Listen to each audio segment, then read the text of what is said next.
عليكم، ازيكم يا بنات؟ عاملين ايه؟ انا الاء ومعاكم من قناة لولي تشانل. النهاردة هنعمل مع بعض سلطة البطاطس. السلطة دي بجد طعمها حلو جدا وسهلة وسريعة، مكوناتها بسيطة قوي وبيبقى طعمها عامل زي الكباب بالظبط. انا دلوقتي معايا مكعبات بطاطس ومعايا يعني مكعبات البطاطس دي انتوا ممكن تعملوها صوابع، ممكن تعملوها مكعبات زي ما انتوا حابين، بس انا بحس ان المكعبات بتكون احسن. ومعايا بقدونس متقطع مفروم صغنن، ومعايا بصل متقطع، ومعايا فحمية. الفحمية دي هي اللي هتديني طعم الكباب. هوريكم دلوقتي هعمل ايه وهرجع لكم تاني. دلوقتي انا جبت طاسة وحطيت فيها زيت طبعا، ولما سخن نزلت عليها بالبطاطس. هحمرها زي اي بطاطس بنعملها عادي جدا. ودلوقتي لما لونها تحول ذهبي هبتدي ان انا اطلعها واصفيها في مصفى. ولما تصفي الزيت بتاعها هحطها في طبق عادي جدا، اي طبق عندي زي ما انتوا شايفين كده. وبعدين هنزل عليها، يعني انا دلوقتي بوريكم هي ازاي متحمره ولونها حلو قوي.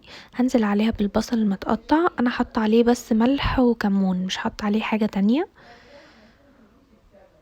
وبعد ما احط البصل المتقطع هحط البقدونس المفروم.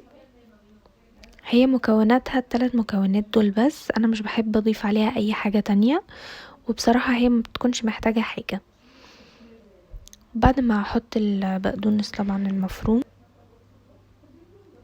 هقلب طبعا دلوقتي كل المكونات مع بعض بالطريقة العادية جدا. وبعدين هكون حاطة الفحماية على عين البوتاجاز طبعا وبولعها، واول ما تبتدي تولع معايا هجيبها وهجيب طبق صغير عندي، او يعني حتة فويل او اي حاجة، وهحطها في الطبق في وسط البطاطس وهحط عليها قطعة الفحماية. طبعا يعني عشان ما ينفعش احط الفحم مباشرة على الاكل. بعدين دلوقتي هطفيها بس بمعلقة زيت علشان تطلع لي اكبر كمية من الدخان، وبعدين هقوم مغطيها مباشرة طبعا عشان اكتم كل ريحة الكباب او ريحة الفحم يعني جوه البطاطس عشان تطلع طعمها زي الكباب بالظبط.